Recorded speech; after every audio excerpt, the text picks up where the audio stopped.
Magandang araw, Pilipinas. Magandang araw sa ang sulok man ng mundo.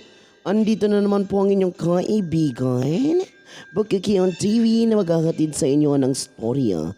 Nakakatawa, nakakaiyak, at higit sa lahat, kapupulutan ng aral.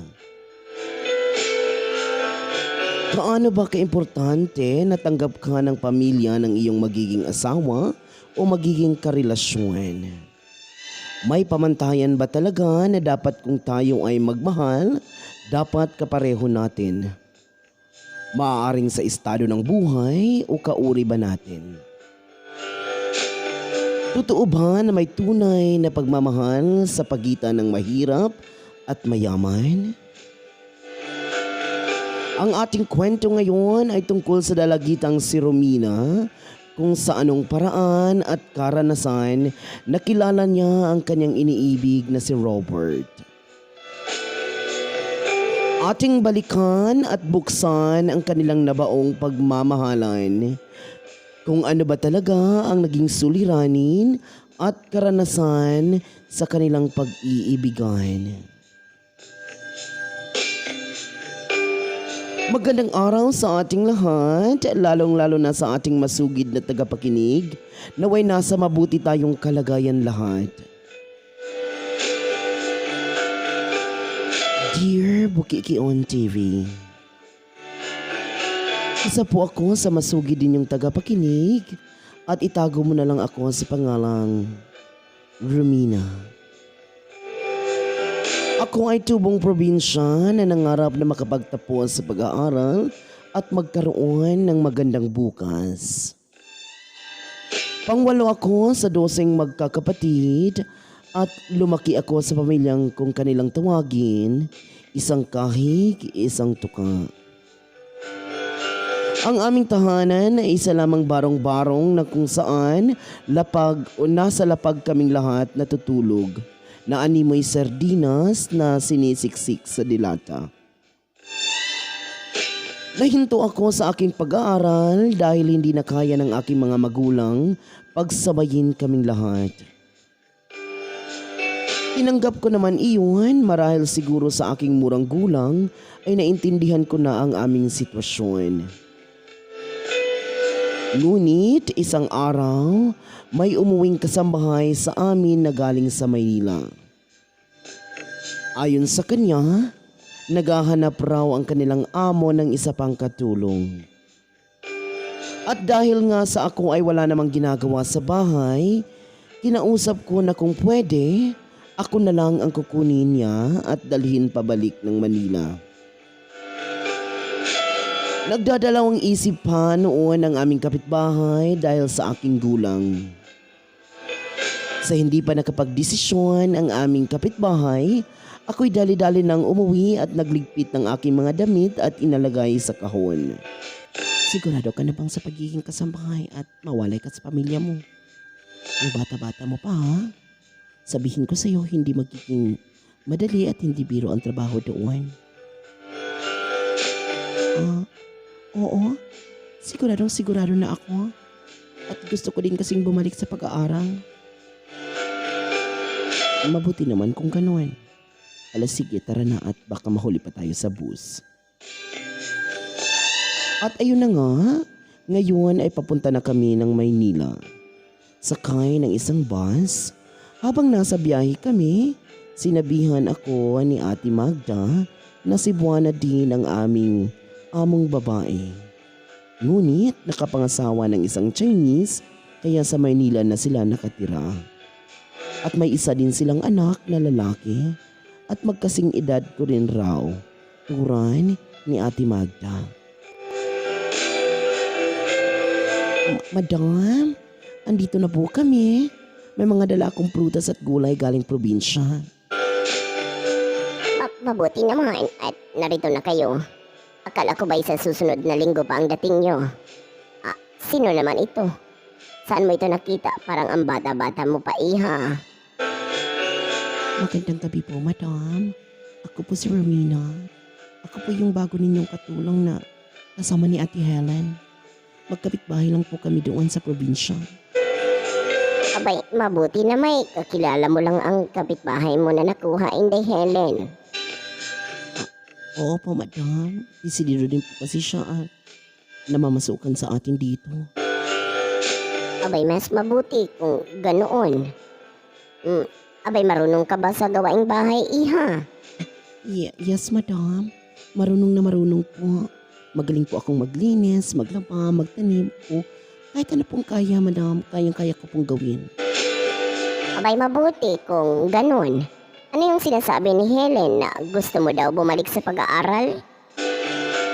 Opo, madam. Kung papayagan po ninyo, pagsasabayin ko po yung pag-aaral at trabaho ko dito. Abay, napakabuti naman at gusto mong magtapos. Papayag ako na bumalik ka sa eskwela, ngunit klaro sa akin na bawal ang magnobyo. Nakot mabuntis ka't mahirap na. Opo, madam. Hindi talaga ako magdonopyo kasi gusto kong magtapos muna sa pag-aaral at nang makatulong ako sa pamilya ko. Naku, sino itong babaeng nagdidilig ng halaman ni Mami? Napakaganda naman niya at napakakinis pa. Sandali lang, mapuntahan ko nga siya at makilala. Hi, miss. Sino ka at anong ginagawa mo sa bahay namin at bakit ikaw ang nagdidilig ng halaman ni Mami? Good morning, sir. Ako po pala si Romina, bago po ninyong katulong. Ganun ba? Ako pala si Robert. Ako ang anak ng may-ari ng bahay. Yes po, sir. Kilala na po kita. Sinabihan na din po ako ni Madam na may anak siyang lalaki. At ikaw yun, Sir Robert. Sa unang pagkikita ni Robert kay Romina, nabighani agad ito sa ganda ng dalaga. Uy, tol, anyari sa'yo? Kanina ka pa ang tahimik mo Layo ng isip mo, tol yan ang nga sinasabi ko sa'yo Huwag mo nga araw-arawin. Loko ka. Wala to. May iniisip lang. May bagong katulong sa bahay, si Romina. Ang ganda niya at napaka-inosenteng babae. Nako Robert, kung ano yung iniisip mo, itigil-tigilin mo yan. Kilala mo naman yung mami mo, napakamata pobre yun. Tipong takot manakawan sa milyones niya. Wala. Nagagandahan lang ako sa dalaga. Yung tipong walang katulad. Siyempre, ayaw ko talagang madisappoint si mama. Aral-aral mo na tol. Ababi mabuti kung ganun. Sige, mauna na ako sa iyo at ako'y tutulong pa kina mama sa palengke at makadilihensya kahit konti. Mabuti naman ang aking kalagayan sa aking pinagtatrabahuan at nagsimula na din ako sa aking pag-aaral. Sabado at Linggo ang aking pasok at tuwing Lunes naman hanggang Biyernes ay ang aking trabaho. Lumipas ang 2 taon at ako ay nasa 4th year high school na. Isang araw habang nagdidilig ako ng halaman nang may dumamping kamay sa aking tagiliran sabay yapos papunta sa aking bewang. Ang ganda mo naman ngayon, Romina. Parang yung bulaklak na namukadkad sa ganda. Diyos ko po, anak ng tipaklong. Ikaw pala yan, Sir Robert. Ano ka ba? Huwag mong gagawin yan. Baka makita tayo ng mami mo at ng mga tao dito sa bahay. Ano pa ang masasabi nila tungkol sa akin?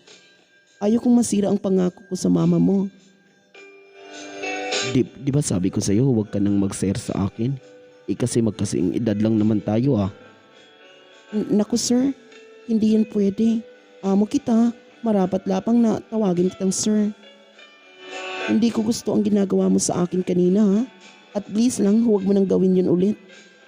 Ayaw kong magka-problema at mataas pa ang pangarap ko. Dahil doon sa sinabi ko sa kanya, umalis si Robert at nagpatuloy ako sa aking ginagawa. Habang dinidiligan ko ang mga halaman, naalala ko ang ginawa ni Robert sa akin. Napaghawak niya sa aking pewang na tila ba nagkakaroon ako ng kakaibang pakiramdam. Na tila may isang sensasyon akong nadarama. Sensasyong hindi ko pa naramdaman sa loob ng maraming taon. Dahil doon, minarapat kong idistansya ang aking sarili kay Sir Robert. Upang sa ganun, walang masasabi ang sino man. Mailalarawan ko pala si Sir Robert na isang lalaking matikas kung tumindig. Malaki ang katawan na talaga namang mapapatingin ka sa kanya dahil sa kanyang angking karisma at kagwapuhan. Idagdag mo pa ang mapupungay niyang mga mata at napakakintab na labi. Sobra ang pagpipigil ko dahil ayaw kong umuwi sa amin ng di oras. At gusto ko pang tapusin ang aking pag-aaral. Anyari sa'yo? Ba't natulala ka naman dyan? May problema ba? Wala. Napapaisip lang ako kay Romina. Huwag mong sabihin na may gusto ka na sa katulong ninyo. Siguro, di ko makakaila na nagagandahan ako sa kanya at gusto ko siya. Uy, Robert, tigil-tigilan mo yung iniisip mo. Paano ang mami mo at kulang na lang makapal na buhok para maging layon sa sobrang bangis? Yun nga yung iniisip ko eh.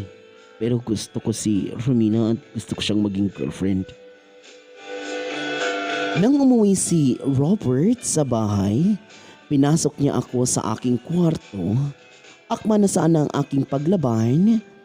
Siya namang aking paghatak sa akin at tinakpan niya ang aking bibig upang sa ganun hindi ako makasigaw.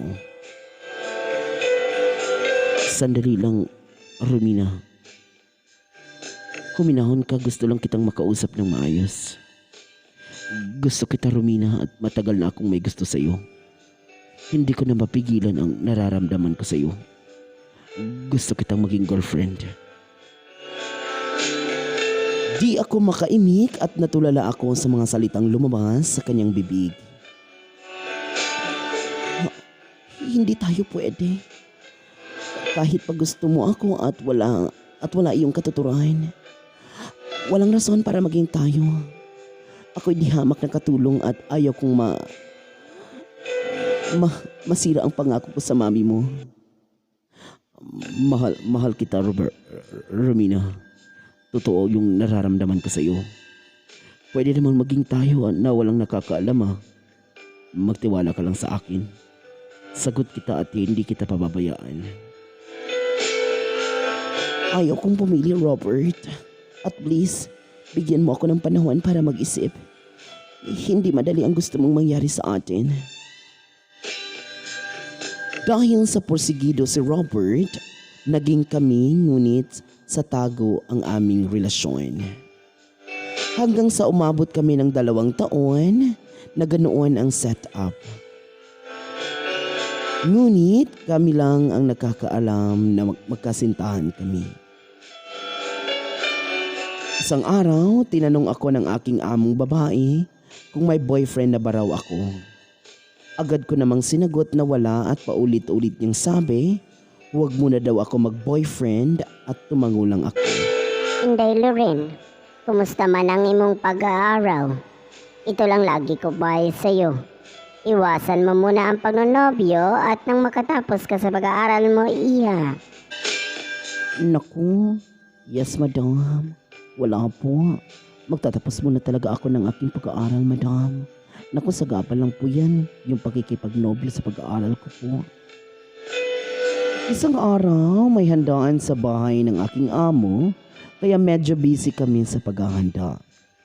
Napakaraming mayayamang tao ang naimbitahan, ngunit ang umagaw sa aking atensyon ang babaeng kasama ni Robert sa gabing iyon. Di hamak na mas maganda at may pinag-aralan siya kaysa sa akin. At masakit mang sabihin, pero mas bagay sila ni Robert kaysa sa akin, na di hamak na katulong lamang. Idagdag mo pa kung gaano kalapit o gaano kalaki ng ngiti ng mami ni Robert na kausap ang dalaga. Hindi ko alam ang pakiramdam, ngunit tuwing nakikita kong magkasama sila at nakahawak si Robert sa baywang niya, para bang gusto kong magwala at sugudin sila.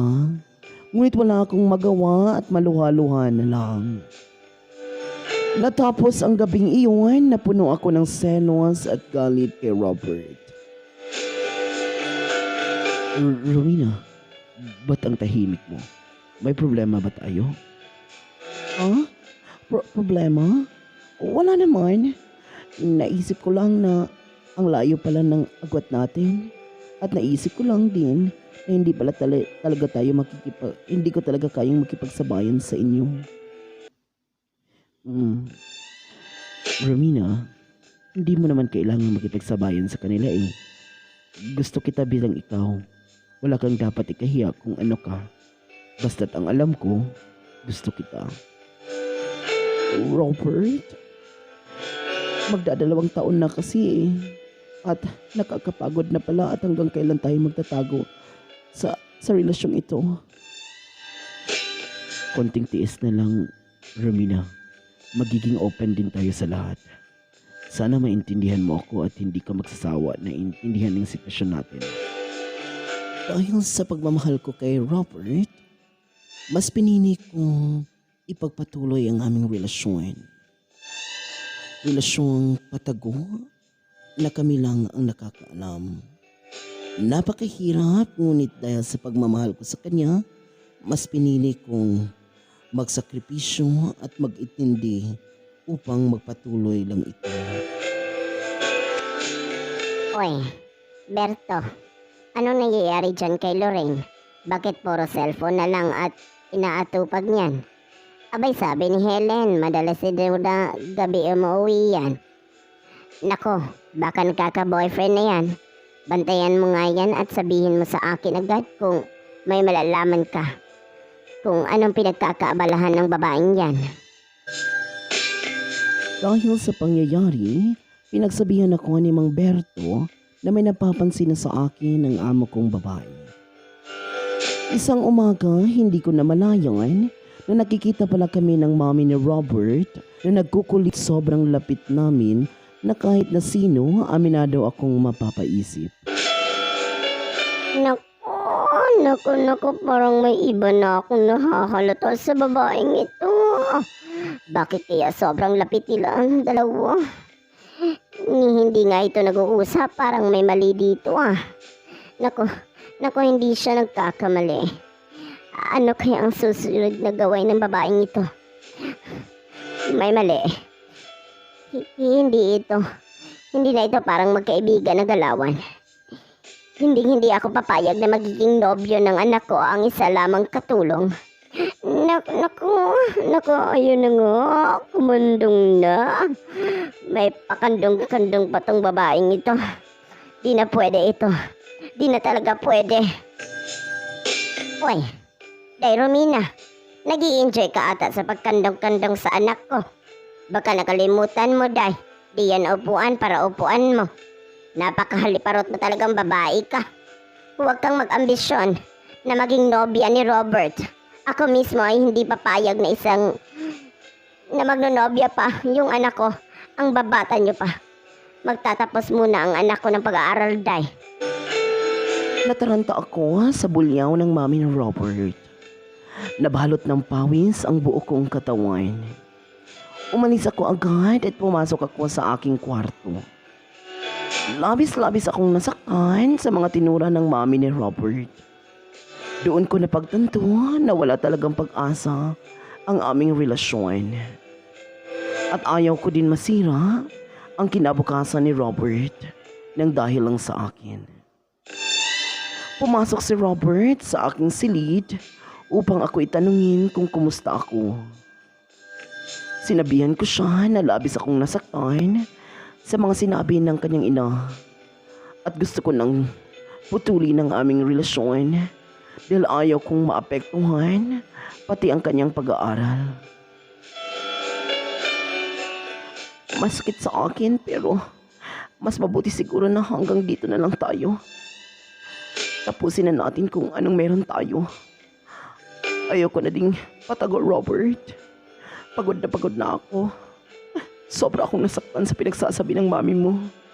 Kasi sobrang baba ng tingin niya sa akin. Mula ngayon, pinuputol ko na kung anong meron tayo. Sobra akong humagulgol dahil sa sakit ng aking naramdaman at natapos ang aming relasyon sa ganoong paraan. Paraan na kahit sino ay labis na masasaktan. Diyos ko, apaka-ambisyosa ng babaeng yon. At ang anak ko pa ang gustong pikutin. Abay, teka. Nakakaloka ata, no? Isang mayamang lalaki ang anak ko tapos mapapangasawa ng isang katulong. Diyos mio, ano na lang ang masasabi ng mga tao? Ano, pabaya akong ina? Di pwede yon. Swerte siyang babae siya. Inday, Romina. Aalis muna ako.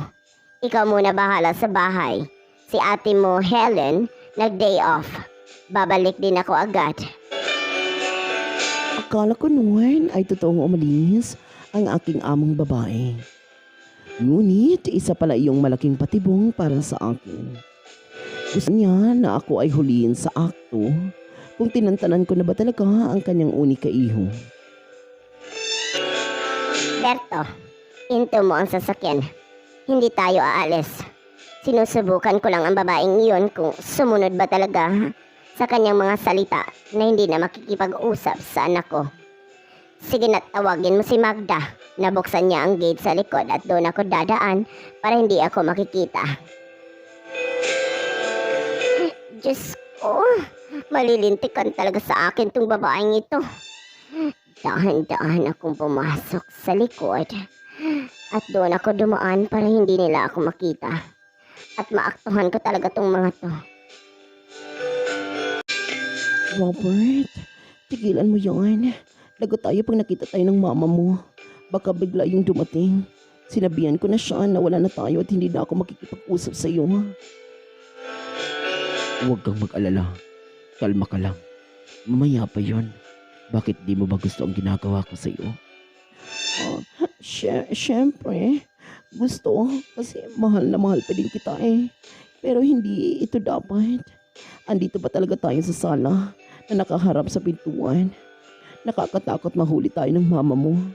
Alam mo naman yun at ayaw kong mawala ng trabaho, Robert. Relax ka lang. Mamaya pa yun. Magsaya muna tayo. Diyos ko, Mariosem. Di talaga ako nagkamali. Ayun ako. Napakaliparo talaga. Di nakapagtigil sa kanyang kakatihan. Nakapatong pa talaga sa anak ko. Diyos ko po. At doon pa talaga sa mamahalin kong upuan. Gumagawa ng milagro. Napakahigad talaga ng babaeng ito. Ikaw babae ka. Pinaglihian ka ng higad sa kakatihan. Pinagsabihan na kita, layuan mo ang anak ko. Di ka talaga nakapagpigil sa pagkahalparot mo. Nakakahiya ka. Napakarumiming babae. Lumayas ka sa pamamahay ko. Lumayas ka. Di ako nagpapatira ng ahas sa bahay ko. Umalis ka dito. At huwag ka nang magpakita sa akin. Baka di ko mapigilan ang sarili ko at anong pang magawa ko sa iyo. Madam, patawarin niyo ako, madam. Patawad po. Mahal na mahal ko si Robert. At nagmamahalan kami. Hindi ko sinasadyang mahulog sa anak mo. Ma, tama na. Mahal ko si Romina. Mahal ko siya. Tumigil ka, Roberto. Tumigil ka. Huwag kang makialam dito. Sinasabi ko sa'yo. Bakit? Gusto mong sumama sa babaeng ito? At ipapatapon ko din ang mga damit mo sa labas. Mamili ka. Madam, huwag po. Ako lang po yung inaasahan ng pamilya ko, madam. Inisip mo muna yan bago ka sana gumawa ng kababuyan. Halos nanikluhod akong nagmamakaawa na hindi ako papaalisin dahil wala akong mapupuntahan at ako lang ang inaasahan ng aking pamilya. Walang kapantay na awa ang aking naramdaman sa aking sarili sa mga panahong iyon. Aminado naman akong nagkasala ako. Kasalanan kong nagkagusto ako sa anak ng amo ko. Dahil sa pangyayari, umalis ako sa bahay ng amo ko at naghanap ako ng ibang trabaho. Sa awa ng Diyos, natanggap ako bilang isang tindera sa isang palengke. At doon, kahit kaunti-unti ang kita, nagsumikap ako para makipon at kahit pa sa ganun, nagpatuloy ako sa pag-aaral. Gusto kong patunayan sa mga taong nang maliit sa akin na ang katulong na inalipusta nila ay babangon at tataas noong haharap sa kanila. Kahit pa man sa ganoon, hindi tumigil si Robert na hanapin ako at bumawi at humingi ng tawad. Ano pa bang gusto mo, Robert? Tama na. Pagod na ako. Di ko na kaya ang pang-aalipusta ng nanay mo sa akin. Romina, makinig ka sa akin. Pakinggan mo muna ako. Kinausap ko na si Mama. Pumayag siyang bumalik ka sa bahay. Pumayag na akong tapusin na natin kung anong meron tayo. Pumayag ako dahil ayaw kong masira ang pangarap mo dahil lang sa akin. Para saan pa? Para saan pa, Robert? Magsusumikap ako. Hindi na ako babalik doon at ipapakita ko sa mata pobre mong nanay na yayaman ako at di ko kailangan ang yaman ninyo. Please, Romina. Pakinggan mo naman ako, oh. Please, magtiwala ka sa akin. Hindi kita pababayaan.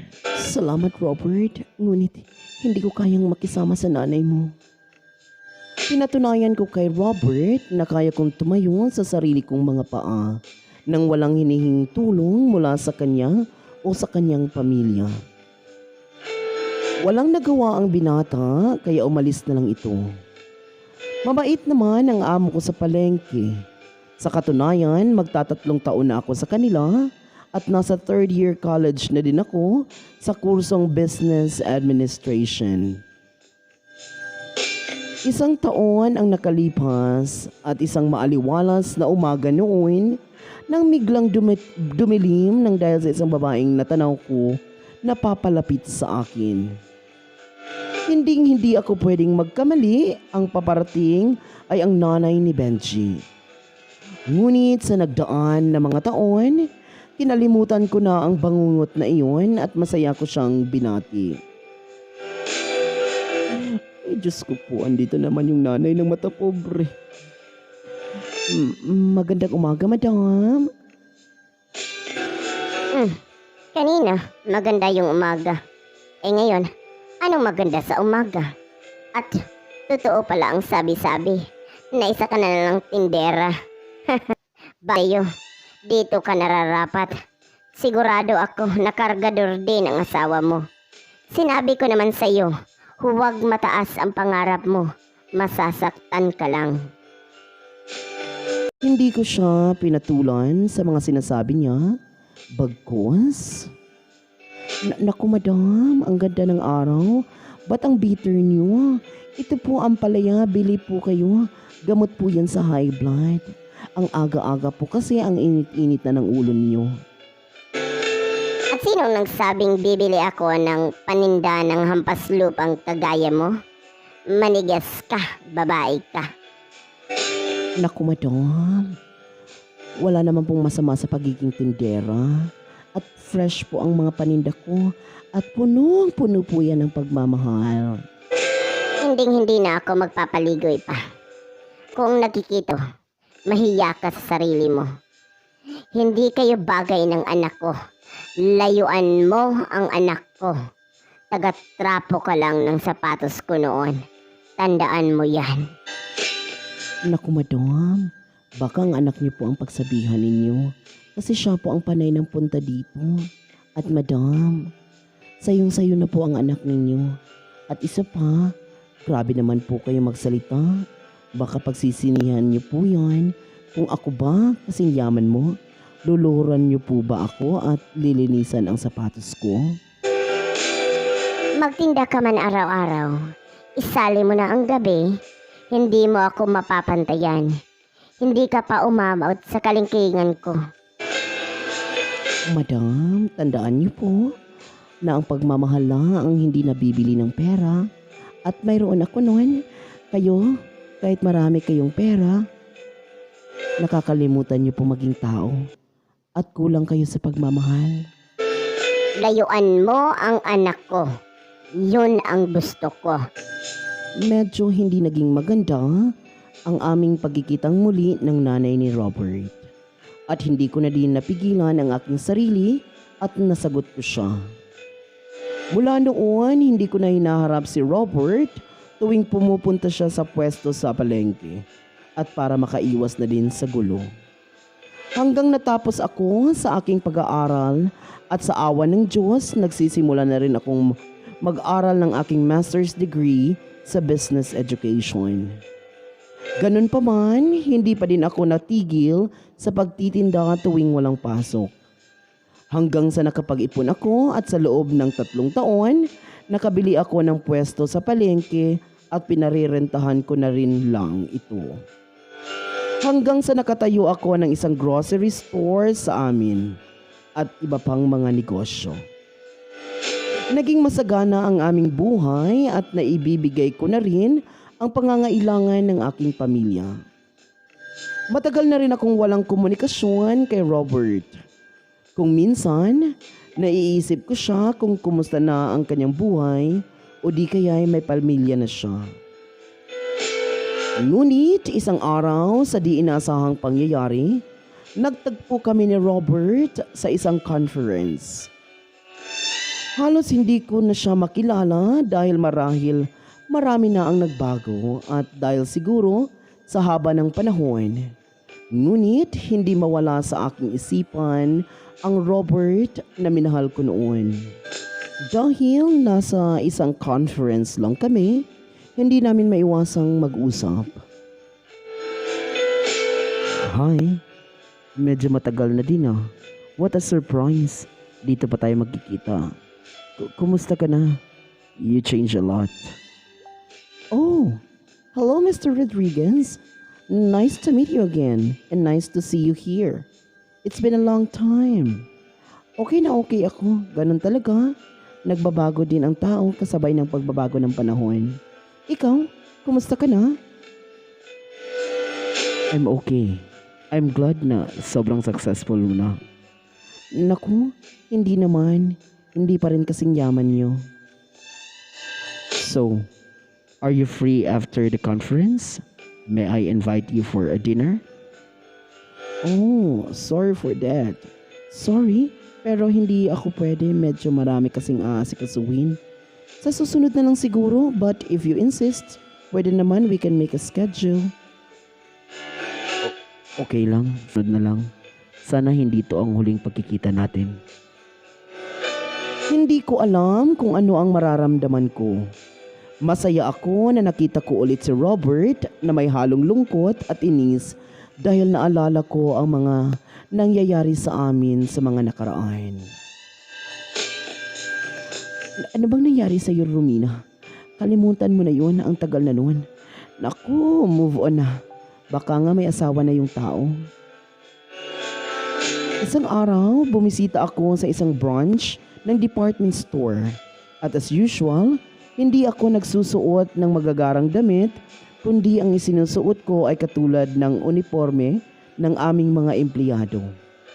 Hindi dahil sa ayaw kong magsuot ng disente, marahil gusto kong malaman ng aking mga empleyado na walang pagkakaiba sa amin. Importante sila sa akin at willing akong makinig sa kanila. Kapag siniswerte ka naman, na para bang sinasadya ng tadhana, nagkita ulit kami ng nanay ni Robert. Akalain mo, sa department store ko pala siya bumibili. Alam kong hindi pa din maganda ang timpla ng ina ni Robert sa akin. Ngunit, malugod ko siyang binati. Good morning, Mrs. Enriquez. Ano pong mapaglilingkod namin sa inyo? Napakaswerte ko naman ngayong araw. Wala ka na sa palengke pala nagtatrabaho. At least dito, Mabango, pero amoy lang sa kapatid. Alam mo, bagay sa'yo ang suot mo. Hanggang sales lady ka na lang talaga. Naku, Mrs. Enriquez, ang sama naman po ng timpla ng bibig ninyo. Mararangal po ang trabaho ng mga sales lady. Hindi ko yun ikinakahiya. Hinayaan ko na lang siyang lait-laitin niya ako at hindi ko sinabi sa kanya na kung ano ang naabot ko ngayon at ang lugar na kinatatayuan niya ay pag-aari ko na rin. Patuloy pa rin niya akong pinagsasalitaan ng hindi maganda hanggang dumating si Robert at inawat niya ang kanyang ina. Wala akong pakialam. Mula noon hanggang ngayon, hampas lupa ka pa rin. Hanggang dyan ka na lang nakatingala sa akin. Tandaan mo, hindi pa pinapanganak ang taong luluhuran ko. Mommy, tama na yan. Nakakahiya. Pinagtitinginan na tayo ng mga tao. Hindi ako nahihiya. Ang babaeng ito ang dapat mahiya. Mr. Enriquez, pakialis na lang ng nanay mo sa department store namin. Nakakaperwisyo na siya ng ibang mamimili kasi. Sorry, Romina. Hindi na mauulit. Sige. Anong sorry? Bakit ka humingi ng sorry? Hoy, ikaw babae ka. Huwag ka nang mangarap. Kasi may ibang gusto na ang anak ko.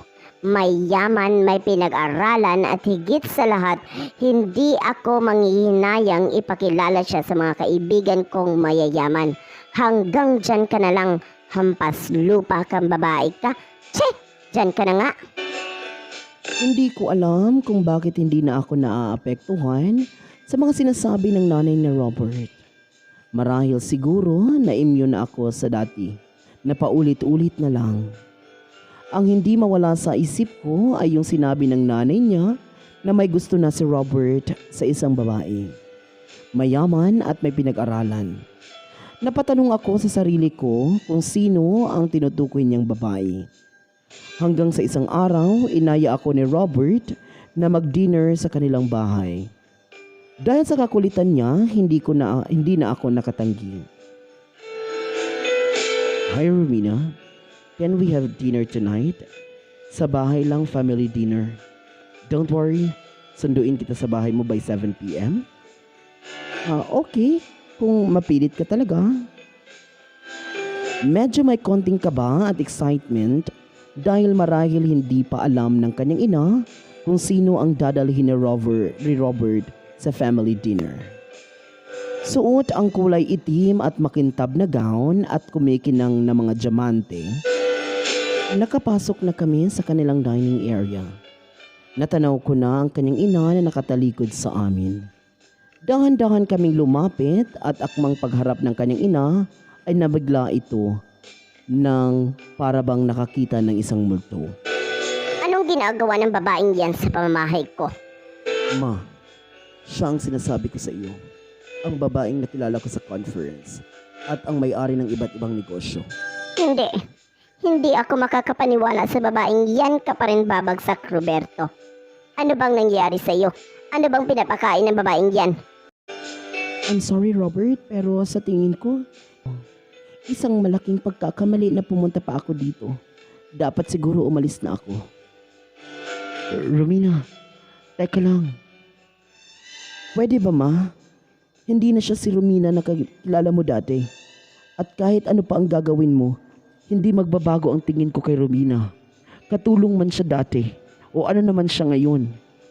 Siya pa din ang babaeng minahal ko. Siya pa din ang Rominang nakilala ko nung katulong pa siya maging hanggang ngayon. Yes, Mrs. Rodriguez. Ako itong tinutukoy ng anak mo. At ako din ang may-ari ng department store na binilhan niyo ng groceries. At ako din ang isa sa major stockholder ng palugin niyong negosyo. Ngayon, Mrs. Rodriguez, ako na ang nasa taas. Kayo na ang nasa baba. Kaya mo bang linisin ang sapatos ko gamit ang mga dila mo? Pero, hindi ko gagawin iyon at hindi ko ipapagawa sa iyo kasi hindi ako kagaya mo. May malasakit ako sa kapwa at nagsumikap ako para maging ganito ako. In fact, sobrang salamat. Kung hindi dahil sa inyo, Hindi ako magsusumikap ng ganito. Natulala lang si Mrs. Rodriguez na para bang nagsisi sa kanyang mga inasal sa dalaga. At tuluyan na ngang umalis si Romina sa dinner. Kinaumagahan, agad siyang nakatanggap ng tawag mula kay Robert na kung pwede ba silang magkita. Dahil sa wala naman masyadong trabaho, pumayag naman ang dalaga. At doon, nagpahayag na ng pagmamahal ang binata sa dalaga. Romina, alam ko ang dami na nating napagdaanan. Masaya, malungkot, mga hindi pagkakaunawaan sa mami ko at sa iyo. Pero sana ngayon, gusto ko ang isipin natin yung tayo lang. Tayong dalawa. Walang ibang taong makikialam. Ano bang gusto mo? Ano bang ibig sabihin mo, Robert? Diretsuhin mo ako. Sana bigyan mo pa ako ng isang pagkakataon para ipakita ko sa iyo ang nakarapat-dapat pa rin ako sa pagmamahal mo. Hindi ko maipagkakaila na hindi nawala ang pagmamahal ko kay Robert.